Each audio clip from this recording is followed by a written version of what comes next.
எல்லோருக்கும் வணக்கம். இன்றைக்கி வந்து நம்ம இந்த தூதுவளை வச்சு ஒரு சூப்பரான துவையல் ரெசிபி தான் பார்க்க போகிறோம். தூதுவளை வந்து நிறைய பேர் பார்த்துருப்பீங்க, ஒரு சில பேருக்கு தெரியாமல் கூட இருக்கலாம். அவங்க வந்து பார்த்துக்கோங்க. இந்த மாதிரி தான் வந்து தூதுவளை வந்து முள்ளோட இலையோடு சேர்ந்து இருக்கும்.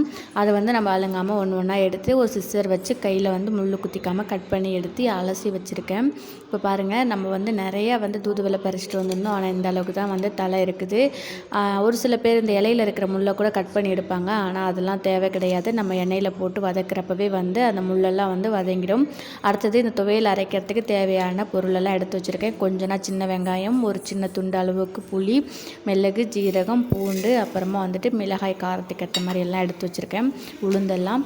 இப்போ வந்து ஒரு வடை சட்டியில் வந்துட்டு கொஞ்சனா வந்து எண்ணெய் ஊற்றிக்கலாம்.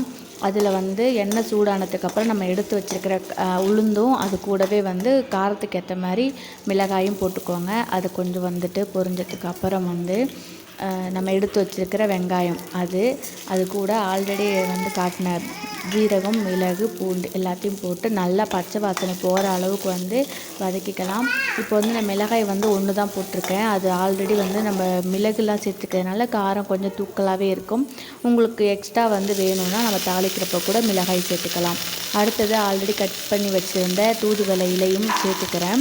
இப்போ வந்து இது எண்ணெயிலேயே வந்து கொஞ்சம் நேரம் அப்படியே வதக்கிக்கிட்டே இருந்தோம் அப்படின்னா இலை நல்லா சுருண்டு வரும். இப்போ பார்த்தீங்கன்னாவே தெரியும். இப்போ பார்க்கும்போது ரொம்ப பச்சை நிறமாக இருக்குது பார்த்தீங்களா. இது வந்து எண்ணெய் ஹீட்டில் வந்து கொஞ்சம் தான் நிறம் மாற ஆரம்பிக்கும், அதோட சுருங்கவும் ஆரம்பிக்கும்.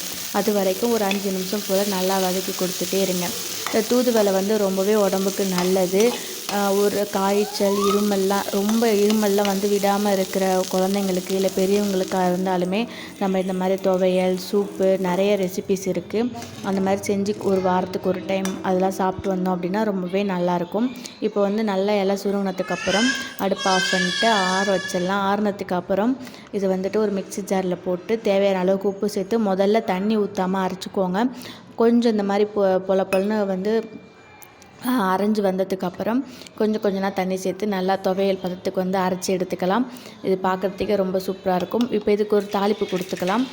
அதுக்கு வந்து அதே வானலில் வந்து கொஞ்சம் எண்ணெய் ஊற்றிட்டு கொஞ்சம் கடுகு, அதுக்கப்புறம் கடுகு பொரிஞ்சதுக்கு அப்புறம் இந்த அரைச்சி வச்சின துவையலையும் ஒன்றா சேர்த்து கொஞ்சம் ஒரு 5 நிமிஷம் நல்லா வதக்கணும். அப்படின்னா அதோடையே பச்சை வாசனை 1, 2 இருந்தாலும் வந்து ஃபுல்லாகவே வந்து போயிடும். இது ரொம்பவே சூப்பராக இருக்கும். கண்டிப்பாக ட்ரை பண்ணி பாருங்கள். ரொம்ப சளி விழாத குழந்தைங்களுக்கு அப்பப்போ செஞ்சு கொடுங்க, சூப்பராக சரியாகும்.